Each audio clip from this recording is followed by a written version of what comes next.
สองตัวนะพี่น้องนะมันอันนั้นกัน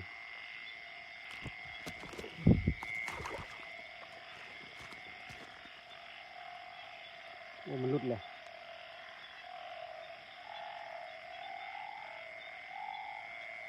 รุดแล้วพี่น้องเอ้ยปล่อยมันกบนะ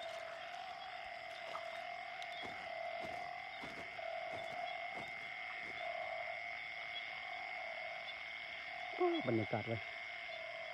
บรรยากาศยามมืดนะพี่น้องนะนี่คืออันนั้นน้องทงนา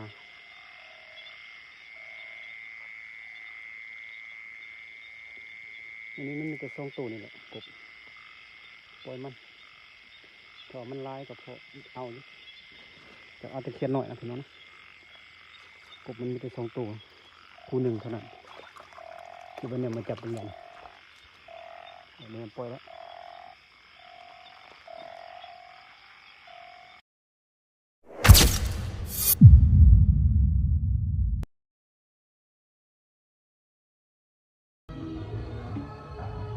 สบายดีพี่น้อง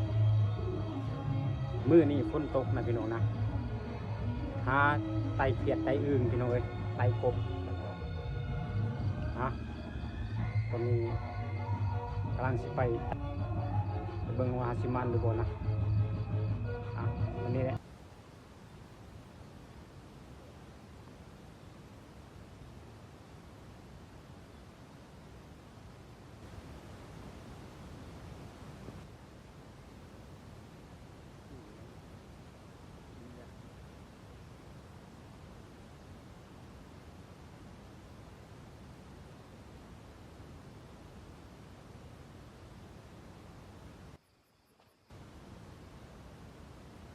อันนี้ไข่มันเนาะไข่นั่นเนาะพอแกะออกมันเก็บมันพอตุ้ยอะไรตัวเองเนาะสองตัวนะพี่น้องนะมันอันนั้นกัน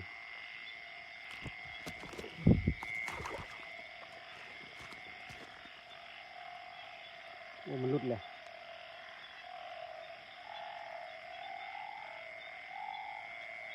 รุดแล้วพี่น้องเอ้ยปล่อยมันกบนะ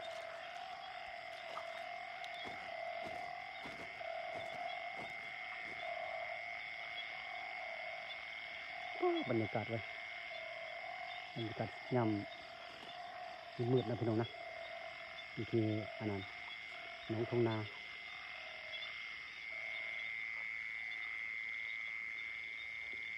อันนี้มันมีแต่สองตัวนี่แหละกบ